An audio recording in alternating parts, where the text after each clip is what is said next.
Hello everyone, Joshua Myers here, and that movie is The Fly from 1986.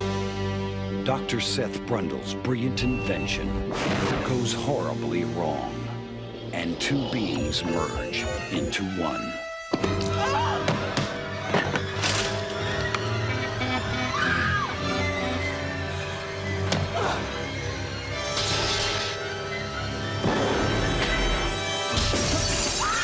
The Fly, rated R, starts Friday, August 15th at theaters everywhere. The Fly stars Jeff Goldblum, Gina Davis, and is directed by David Cronenberg. The plot of The Fly is that a scientist on the verge of an important discovery finds himself transforming into a fly when his experiment goes awry. Now, before I get on with the rest of this review, I just want to say I never saw this movie until 2 days ago.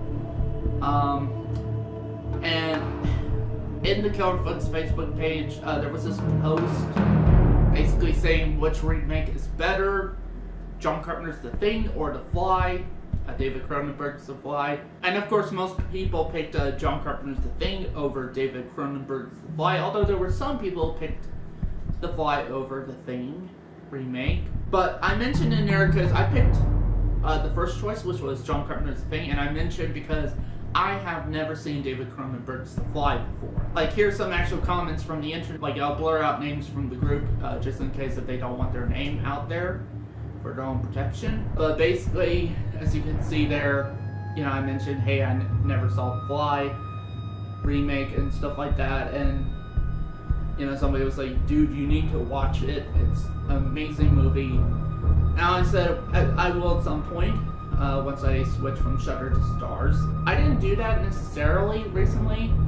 What I did was I started free trial on Amazon Prime, then went into all the different Amazon Prime channels and started free trials of those. So that includes AMC Plus, HBO, Epix, Showtime, Cinemax, and Stars. I was therefore able to watch this movie. And I do have some thoughts on this movie, so let's just get right into it.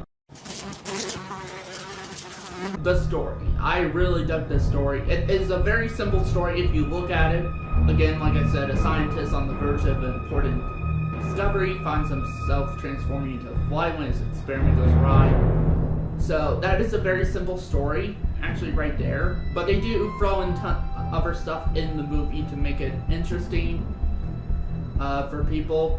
You got like the horror aspects and the body horror. I'll get to that in little bit when talking about the effects. You also got great chemistry from our two main leads, end up in a romantic situation together in the movie, that being Jeff Goldblum and Gina Davis. Like, also Gina Davis's character is trying to report on Jeff Goldblum's discovery in this movie and everything like that. And there's just so many other plot threads that are in this movie, not to the point where it feels like, oh wait, there's way too much in here, to the point where it feels all jumbled up and messy. No, actually it feels very cohesive. Speaking of the story too, like, not only is there the horror aspect, I will say this, it is paced very well actually. In fact, I was kind of wondering where is the whole transforming into a fly thing going to happen, because I was like halfway through the movie and was like, hasn't happened really. And to be honest, I kind of like that because it gave much more time to develop these characters and everything for you to grow attached to them and everything like that. And also there's this whole other subplot with Gina Davis' character, who is her boss with her work in journalism. They used to kind of have a fling with each other and everything like that. And honestly, they didn't make this guy to be a villain or anything in the movie, which I was kind of surprised by, because normally you'll be like, oh, this guy's a major villain in that because he's trying to split the main couple apart and everything because of his jealousy, which he does get pretty jealous over that and everything, even though they're no longer together. But they still made him human and not like a, you know, Saturday morning cartoon villain or anything like that. And I like that. In fact, actually by the end of the movie, he kind of becomes one of the heroes. And I actually did like this character, especially by the end of the movie. See his progression from how he started off from the movie and how he ends. So yeah, there's just so many interesting character stuff with this movie. And also, like, I do like the progression too, in terms of like the transition of Jeff Goldblum's character into his Fly persona and everything, like how he just transforms into this monster. You know, it's slow paced with that, but I think they did that in the right way. But it's not too slow paced to where you lose interest. Slow paced enough to where you start to over time see progression into becoming this creature. Start to see stuff like behavior, like change of behavior, moods, and I mean you still care about him even when all that was going on. But at the same time too, you know this is no longer the character like you latched on to, and you know, in the first act of the movie.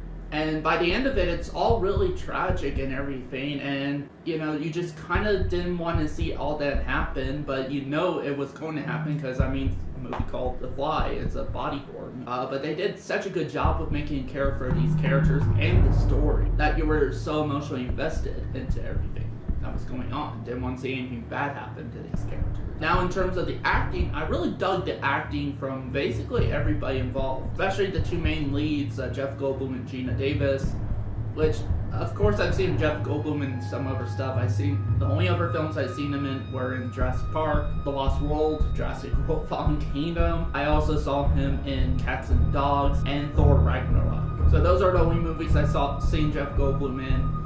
I haven't seen too much of Gina Davis in anything. The only films I've really seen her in outside of this movie is the Stuart Little movies. Yeah, it was really kind of interesting to see what she could do with horror. Honestly, I think this is probably her best performance I've seen so far. The practical effects in this movie are just awesome. Even simple stuff, because there's a scene where they transport a baboon into the telepods and stuff like that, and it went so wrong with the first test and everything to where it turned the baboon inside out, and just it looked so gross, but it looked so real too, and really convincing and everything.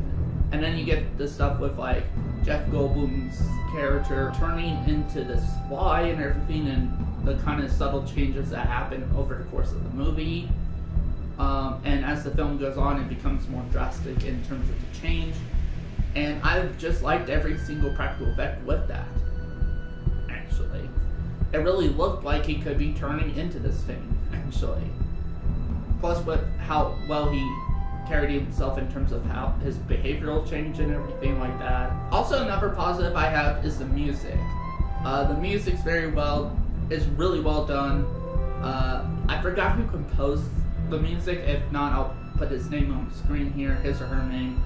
But yeah, he or she did a really good job with the music, to the point actually that might be one soundtrack I may actually pick up and put in the man cave here. Also, another thing I did like was the ending. It felt kind of somewhat abrupt. Let's say another example of that I felt like was American Werewolf in London. Like, its ending felt abrupt and didn't really feel like a real ending.